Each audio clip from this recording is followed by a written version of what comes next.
Okay, it's Wax back again. Um, Man, it's about one something in the morning. I done had a couple drinks on, so bear with me. I'm gonna try to plow through this real quick. This video is gonna be out about demystifying the shuffle quantize on the MV. Shuffle equals swing. I'm gonna say it again. Shuffle equals swing. Now, real quick, I posted up to the MV Nation the link to an article that the infamous Roger Lynn wrote, and it talked about how he came up with swing, and pretty much what he explains is this. Before I get to that, I had a video which said the only thing you would need to be able to do to understand the video was count to 4. For this video, it's going to be a little more involved math, and it's going to be counting to 8. If you can count to 8, you'll be able to understand this and conceptualize it and use it. Okay, now getting back to Roger Lynn. When he was talking about swing, he said what he did was he basically swung the backbeat notes, which are your even notes. They're on your if you can count to 8, 1 E and 2 E and That's how you count to 8. 1 E and 2 E and Now your 1 is your downbeat. Your 2 is your downbeat. Your ands are your upbeats. Now understand that your downbeat and your upbeats are not swung, but your backbeats are swung. That's your E, So 1 E and Your E's and your U's are your backbeat notes, and that's what Roger Lynn was talking about. He was talking about swinging those backbeat notes. Now, what I mean by swinging those backbeat notes is that when you're talking about eighth notes, you're gonna swing the E and the to the next eighth note. So you have your 1 E, you're going to swing that E to the and then you're going to swing your to your 2. So it's 1 E and 2. E to the and to the 2. Does that confuse people? Because I hope it doesn't. It's really simple. But Roger went on to say that he had some kind of he wrote an algorithm that had a MIDI delay, basically. And without getting really technical, on the MPC, there's a 50% swing, which actually is no swing, because what it represents is that E between the 1 and the and is 50% in between the 1 and the and. Meaning it's equidistant from the eighth note in front of it and the eighth note behind it, which is the 1 and the and. So that E is 50%. Now, what his algorithm would do, if you wanted 51% swing, it'd be like a little MIDI delay, MIDI jitter he would add in.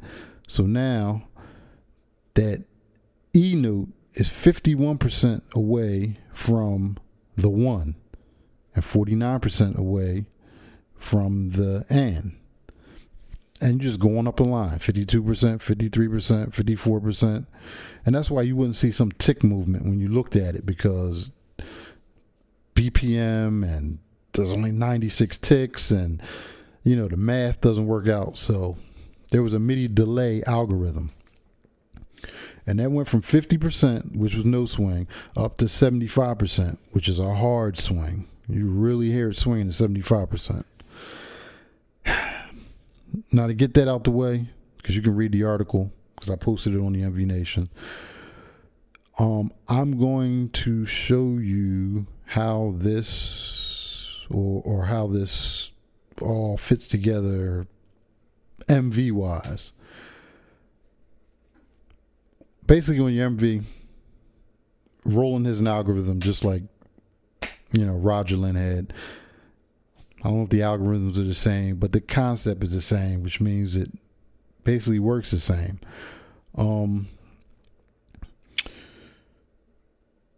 It's like this. I'm going to show you how this fits together. Alcohol's talking, but just bear with me. I'm going to step in. I'm going to step in notes on the eighth note. I'm going to have a bass drum and a snare. And basically, I'm going to do it like this. The bass drum is going to end up on the ones and the ands, which are your unswung notes because they're not backbeat notes. And the E's and the U's of the one E and the E's and the U's, the backbeats, are going to be snares. And I'm going to show you how to demystify the shuffle / swing. All right, here we go. 1. Oops. I screwed up right there from the gizzate. All right, let me do that. Let me get that out of here. Okay. I'm going to help you count again here. All right. 1. E. And. Now that's half a measure. You got 4 beats here. Now I'm going to finish it off. 1, 2, E, and And start again. 1, E, and 2, E, and Done. All right. Now I'm going to show you how everything coincides. This is what it sounds like. Let me slow that down.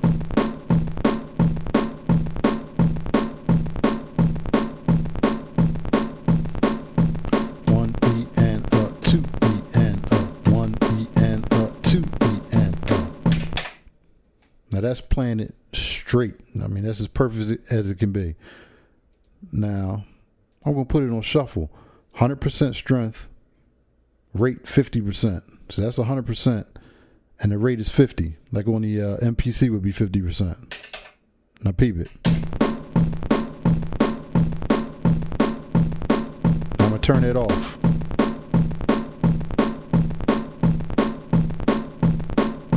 Now back on.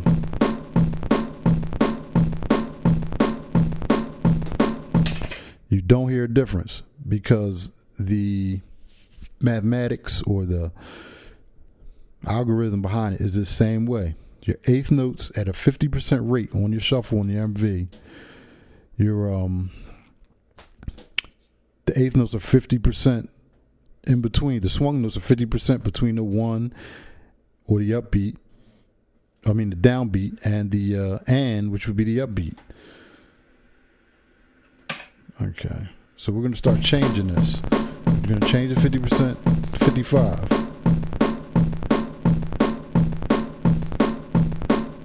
Let's go to 60.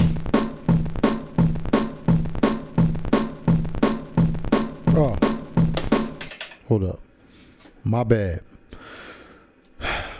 That's supposed to be on eighth note swing because we're working with eighth notes here. So this should be 240 right here. So just to show you that that is the same, we're going to start over. Quantize off. Now I put the shuffle on at 50%. Oops. I'm messing up again. Here, that's the shuffle on 50%. Shuffle off. There's no difference. Shuffle on. Shuffle off.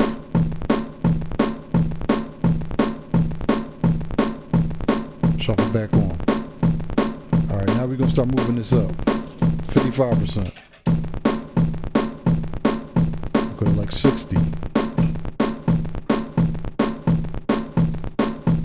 65. 70.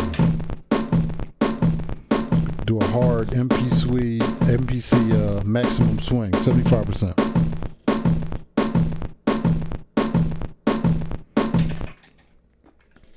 Okay. Your MV can take it even further.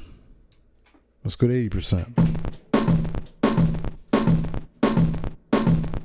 Let's go to 90%.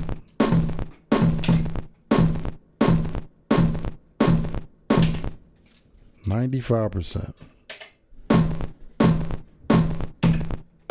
Now, what happens when you take it to 100%? Let's see if anybody can guess.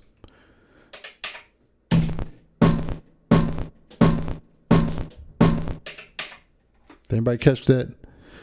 Your eighth note is swung so hard that instead of hearing 8 distinct notes, you only hear 4. That's because at 100%, the eighth note was swung to the next eighth note, right on top of it. So instead of 8 notes, you got 4 now. You actually have quarter notes. That's what a hard 100% swing will do. Now,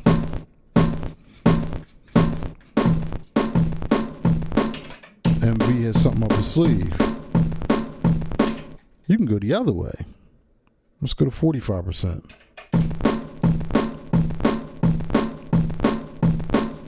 Let's go to 30.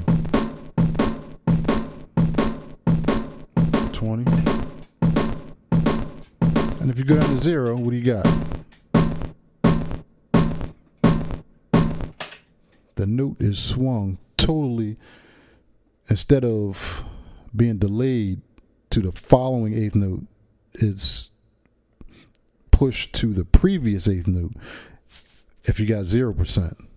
So it's I don't know, some musicians call it flipping the beat. The beat is actually flipped. And that can be used with varying results depending on what kind of effect you're trying to get. And it can be very useful. I hope that demystifies how swing actually works. Now you can take that same concept and move it up to 16th notes, but that's how it works on the 8th note level.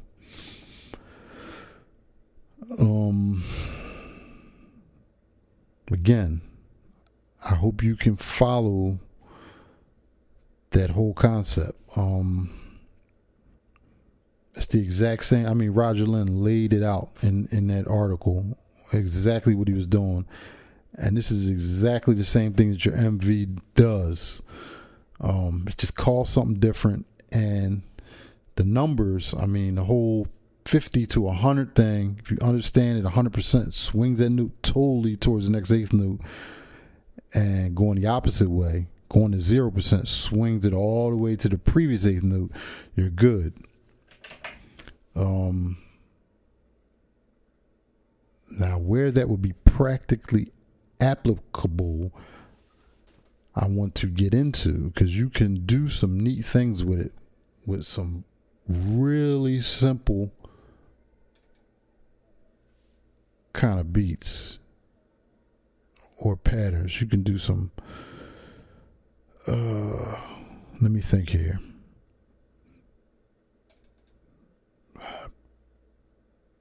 What do I want to do?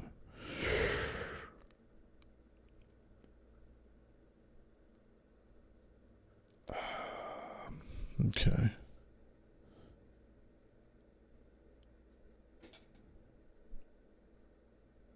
Let me see if I can throw something together real quick.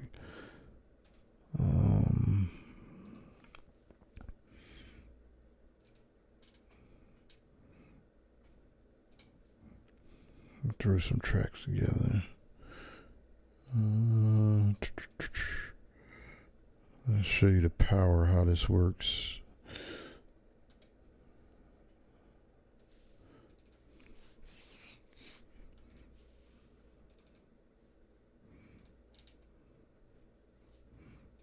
'87.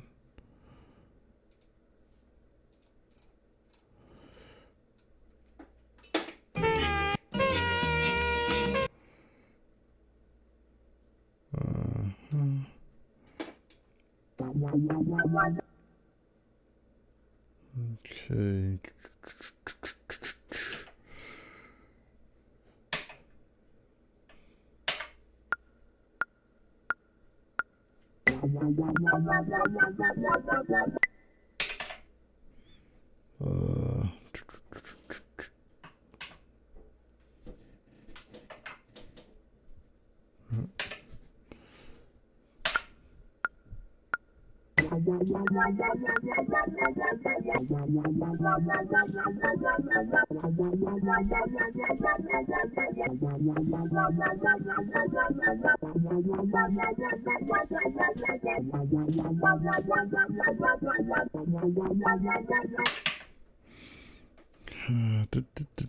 Do something.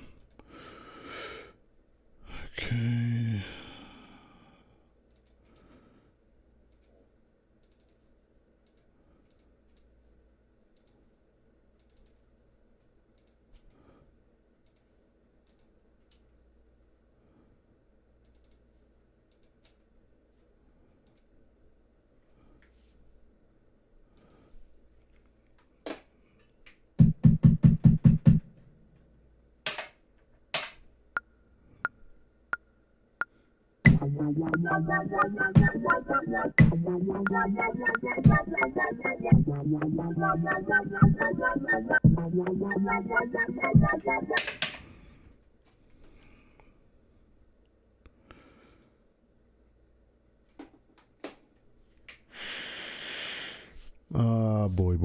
Boy. Let me see.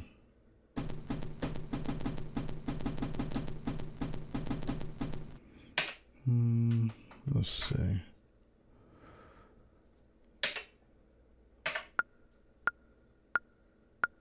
Let's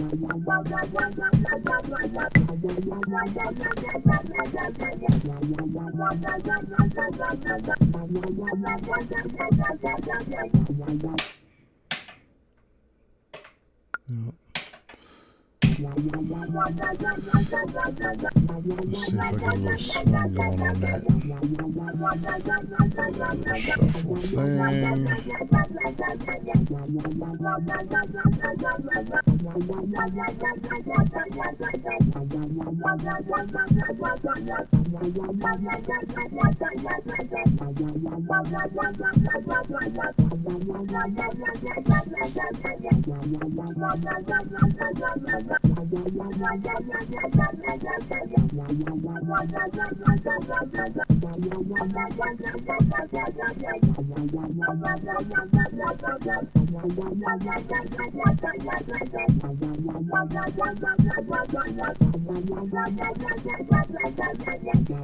Let me explain what I'm doing here. I played that straight, but I'm gonna swing it 16th notes, but I'm gonna swing it a little bit the opposite way, a little backwards. So I'm going into the 40s.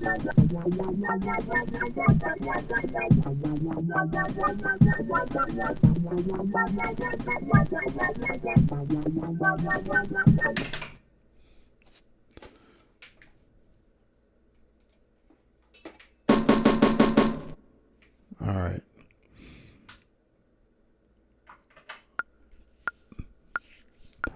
I'm going to show you the practical application of the 1E and why that matters. All right. We're going to lay the snare down and we're going to step it in. Dig the move. We're going to put this on 8th notes.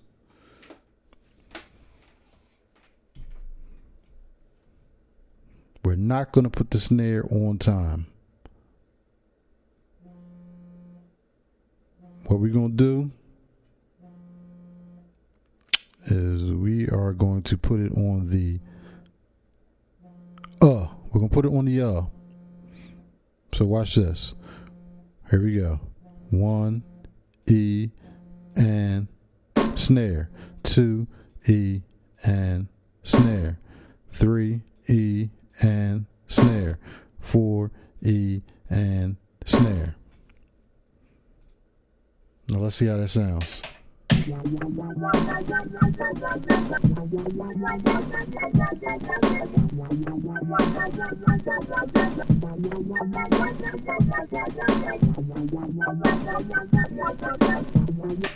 Now, real quick, you see that's way late. But what happens if you swing it all the way to 0%? Oops, that's got to be on 240 because we're dealing with eighth notes.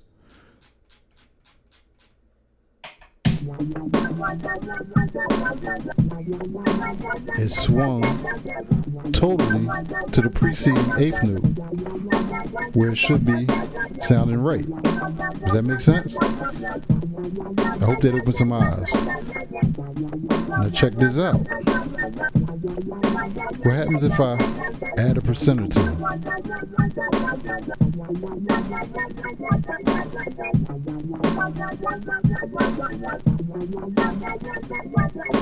See how the feel changes?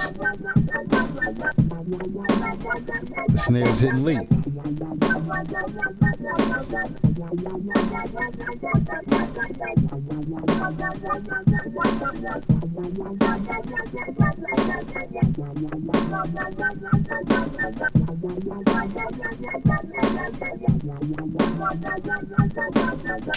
Okay.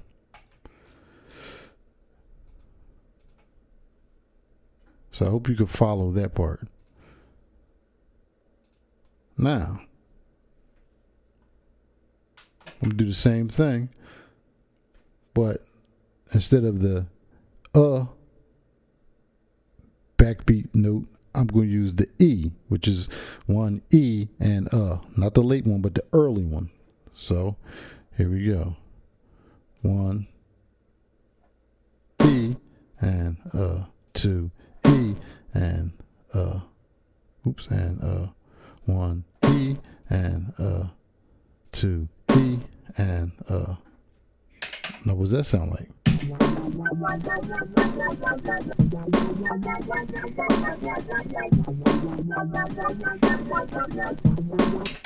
Let's check it out. If we swing that all the way to 100%, since it's early, what does that do? It swings it to the note that it should be on.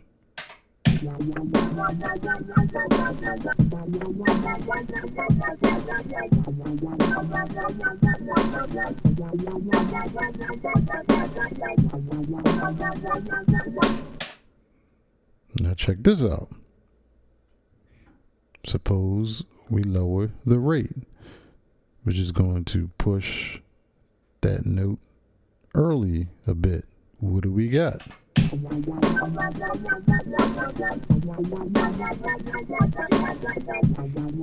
You got rush snares. A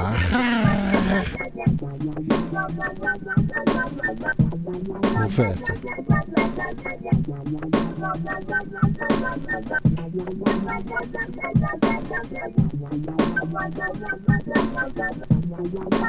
Back to 100%.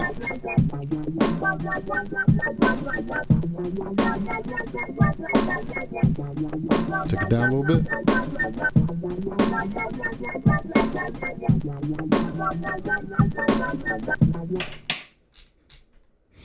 Okay. I don't know if anybody realizes what just went on there, but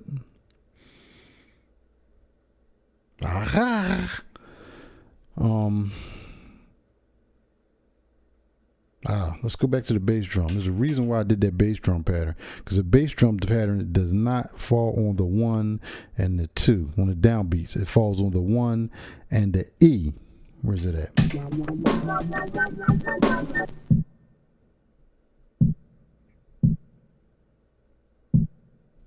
That second and fourth one fall at E, which means you gotta peep this one. My man Netmaker is gonna dig this. Shout out to Netmaker. He's gonna love this. This one goes out to Netmaker.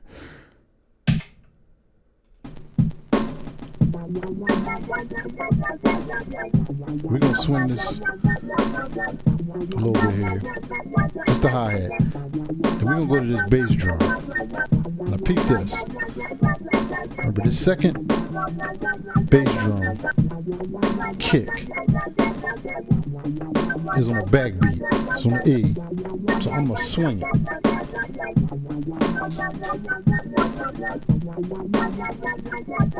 Oops. Got to be on 240%. On 240.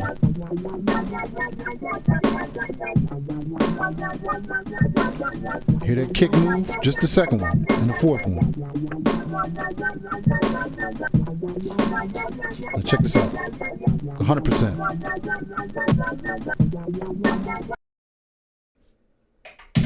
Alright, check it out.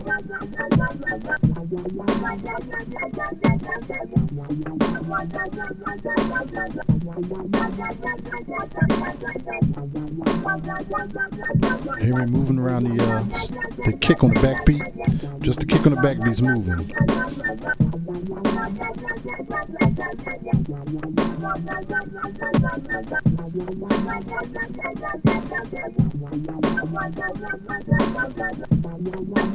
And this can keep a fairly simple, really simple beat interesting by just moving around one kick. The ear doesn't get bored.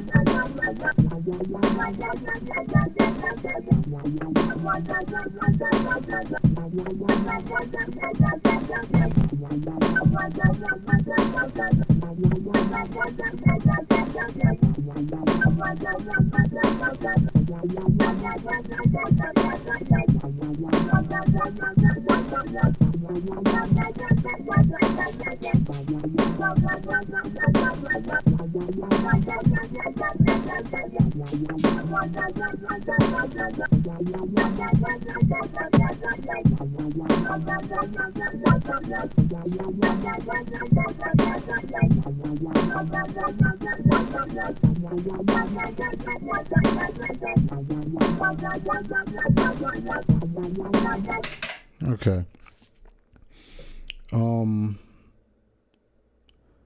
I mean, with something like this, where you can take one kick in a relatively simple pattern and move it around, if you can like think outside the box, you could take this pattern and copy it 10 times. And if you find the strengths which sound good to you, you could have one which moves that kick to 100%, which gives you the, and then one at like 80,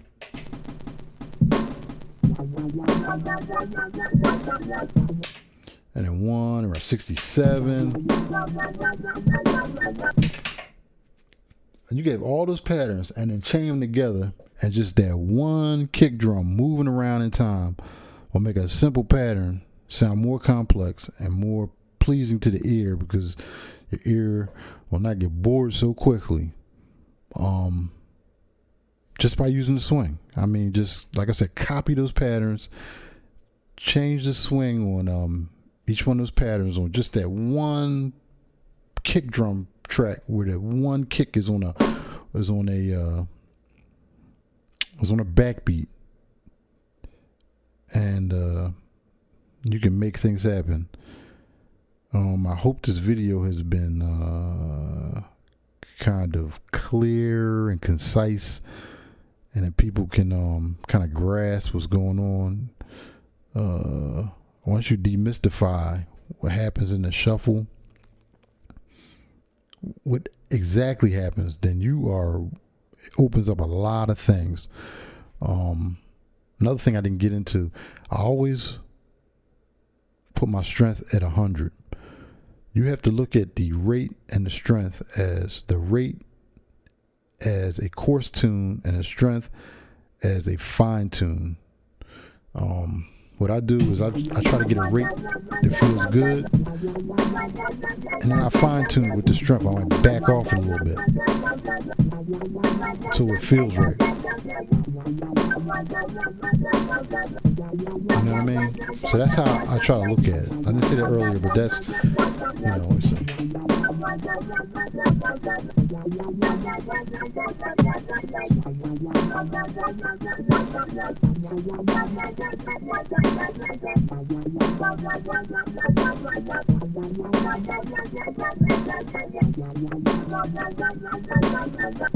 yeah. You got to look at that strength as a fine tune. But other than that, I think I've been on here long enough, half drunk and whatnot. But I hope I imparted some knowledge on the peeps out there. I hope somebody can use this to their advantage. I've been wanting to put it out for a minute, just ain't had enough time. But I don't know. Peace to the nation. Peace to them Facebook users out there. I got another one coming up. It's gonna be my Ed Lover Come On Son edition. Look for that soon. But other than that, everybody stay cool. Wax that and I'm out. One.